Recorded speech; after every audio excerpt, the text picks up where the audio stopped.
저희 반대 입장. 아니 하세요. 그리고 네, 반대 입장. 하세요. 예, 반대 입장을 분명히 다시 밝힙니다. 그리고 지금 민원 사주라는 이 프레임조차도 잘못된 이야기입니다. 더 중요한 것은 그 민원을 했던 사람의 개인 신분을 누가 어떻게 다 그렇게 해가지고 다 공개를 합니까?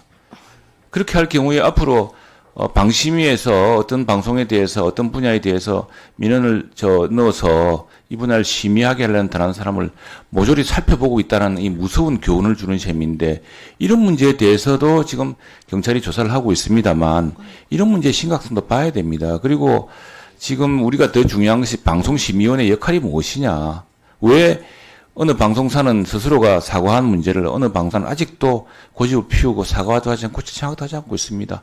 방송심의위원회가 이런 문제에 대해서는 빨리 결론을 내려야 된다고 생각을 합니다.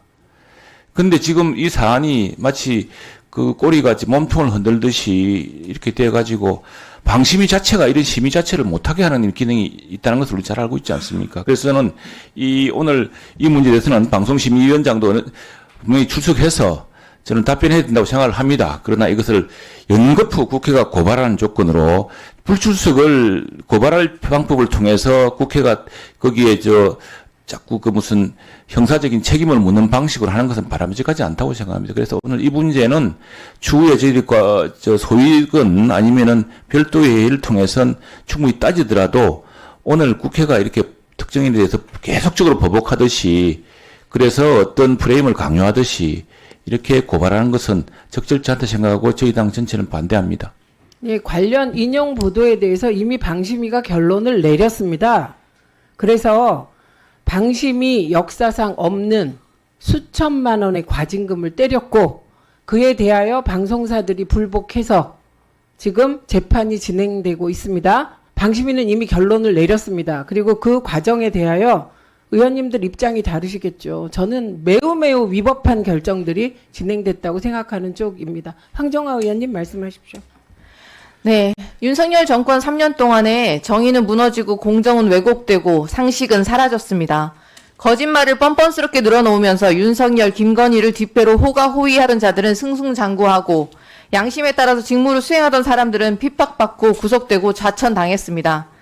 진술이나 서면 답변에 거짓이 있으면 위증의 벌을 받기로 맹세합니다. 지난해 6월 25일 류일임 증인의 증인 선서입니다.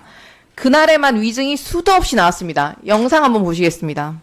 경찰 조사를 이유로 답변을 거부해 오셨는데 이런 내용에 대해서 이거와 관련된 내용을 보고받은 적은 없다는 말씀을 하셨어요? 네, 맞습니다. 민원을 누가 신청했는지 위원장은 전혀 알 수가 없습니다. 위원장이 그걸 그거 알았다면, 다 못하겠습니까? 예, 알았다면 이해 충돌이죠.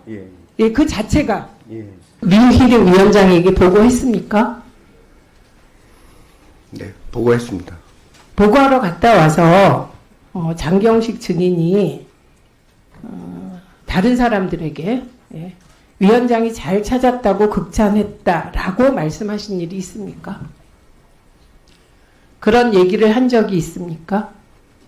네, 맞습니다. 네. 네, 아무런 잘못도 없다면 왜 자기는 민원사주를 보고받은 적이 없다고 거짓말을 했겠습니까?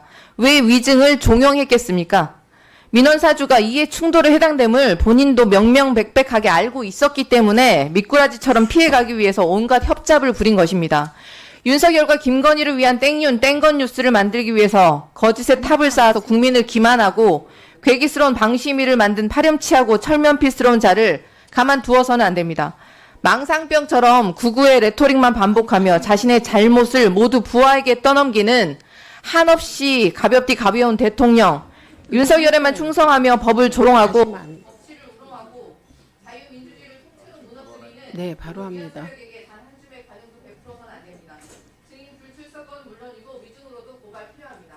네, 더 이상